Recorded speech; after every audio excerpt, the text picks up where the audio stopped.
Hello, everyone. Welcome back to my Session 9 teaching memo and the assignments memo.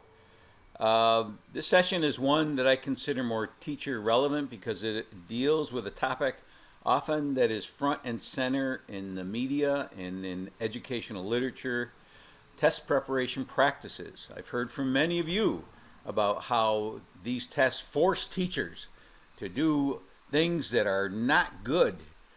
So I chose the Popham text because he devotes an entire chapter to this topic, what's appropriate and what he considers inappropriate. And again, how to embed test prep in your everyday teaching. It will be important for you to watch my presentation because I go a little bit further with test prep. I also talk about the double entry journal that is due this week and what I think you should connect. So if you want some good advice, watch them.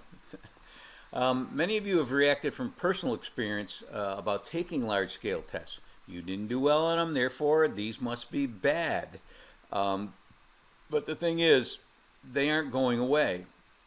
And now that Questar Inc. is involved and Pearson is out, and more teachers are involved in the item writing, which they weren't involved in at all before, that hopefully these tests will improve. You absolutely cannot pass along your own distaste for these tests to your students. You can't do that because part of not only your evaluation, but in some schools, every teacher in the school's evaluation is tied to either the Regents exams or the ELA and math assessments in elementary school. Now, is that fair? Well, I don't think so, but people are trying to come up with ways to make teachers accountable for test scores. So that's something that you have to do because there is validity to these tests. They're reliable, and for the most part, they're absent of bias. So if you don't like them, please don't pass that along to your students. It's like teachers, elementary school teachers that hate math. Do you think kids can pick up on that? So you can't do that.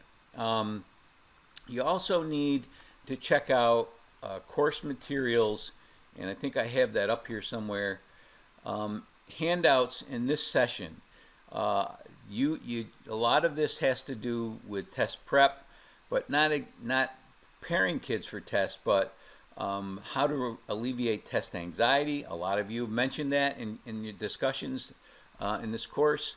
There's ways you can relieve it. So it's not like, oh, I can't do anything about it. They come in, they're all upset, they throw up. Bull. There's things you can do about test anxiety. And there's how test prep doesn't have to be overwhelming, tackling truancy, suspensions, and stress, 7 ways to survive testings, dealing with test anxiety, schools reduce stress through relaxation techniques.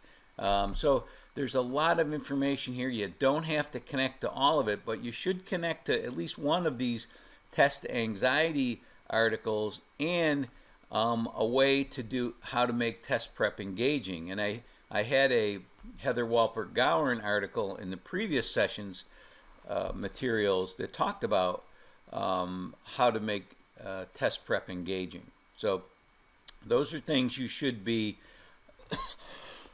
excuse me connecting to in your double entry journal, which is due this week. So let's talk about assignments this week. Your double entry journal is due on chapter 14. Please use the feedback I gave you. You're going to annotate chapter 14, test prep, on the left. Only chapter 14 on the left. Only chapter 14 on the left. Okay, and then on the right hand side, you're going to make connections to my presentation. You're going to make connections to many of the articles that I've provided. Not all of them, but several of them you should make connections to. So, and you're going to write it in a way that's a conversation. So you're going to have a dialogue with the text. You're going to have opinions. I don't agree with this. I think this is bull because, and then you have to support that with evidence from one of your connections. So that's the kind of annotations I'm looking for. Deep connections to yourself that are relevant. Some of you are just writing things, oh, I did this in my classroom, and it had nothing to do with response to intervention. That was our last double entry journal. So your connection to yourself has to be relevant to the text that you posted. And so the whole process is to do it in a way that I know that you understand what's going on here. There's also a decision time vignette in POPM, which could happen. I mentioned that last session, that you need to react to that, because that really could happen. What would you do in that situation? So that's the major assignment. You should continue to give feedback. Please, please, please keep going back into the initial selected response test discussion board, because there are people that haven't posted their test yet, and that's their problem, but they also need your feedback. And there's also people that haven't gotten feedback that did post their test in time. So you need to keep going back into both the first discussion board and the selected response test answers with feedback discussion board to give feedback to and upload the answers to the test you took. So that's something that happens every semester. People think they're done. Oh, I made my 5 posts, I'm done. Wait a minute, there's somebody in your group that just posted. They were late, they had issues, something was going on, they couldn't get to it, and nobody's giving them feedback, nobody's taking their tests. So you have to keep going back. Please, please, please remember that. And you can also send emails, as I mentioned in the previous video. You can send emails to say, hey, I'm still waiting for your test, or hey, I posted my test and I'm looking for feedback. So if you would please do that, I really, really would be happy. So that's my suggestion. Okay. I've also opened the last discussion board. Let me see if I can pull it up here.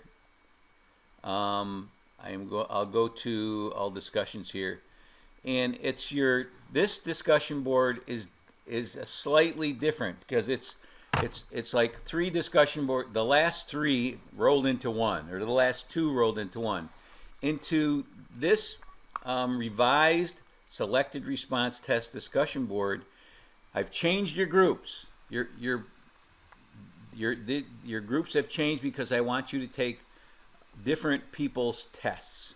So you can see that there's 4 groups in this classroom, in this section of my course, with 5 people in each.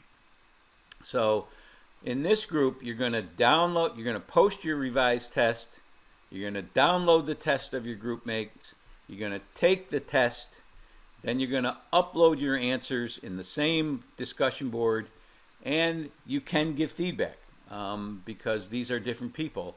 If there's things that you see that are drastically wrong, you should give some feedback. But in this one, it's not mandatory. But you're doing everything in this one. You're downloading it. You're posting your revised test. You're downloading the test of your group mates. You're taking that test, and you're going to take the test of one other person, or at least 5 people, and upload that test. And you can give feedback. Like I said, it's not mandatory, but I'm sure your classmates would appreciate it. So this is a little bit different than the last 2 discussion boards. It's actually the last 2 discussion boards rolled into one. So you're going to upload your revised test. You're going to download the revised test of your group mates and others to make sure you do 5. Upload those tests with answers, and then feedback if you so desire. There's also a quiz this week, and it's a true-false quiz. It's the last true-false quiz, and this quiz was created by POPM. I like to I've used a couple of his quizzes. You could probably tell which ones are mine and which ones are his. But one of his questions I think is poorly worded. Almost everybody gets it wrong, and that should tell the test taker something. Why is everybody getting this question wrong? Because it's poorly worded. So if there's one you got wrong, and send me an email, and I will, and tell me why you marked it. You marked it the way you did, and I will give you credit if you do a good job explaining your rationale. Okay, that's it for this week. Talk to you next Monday. Thanksgiving is almost upon us, and then Christmas. Hallmark has 32 or 33 new Christmas movies. Oh, happy day.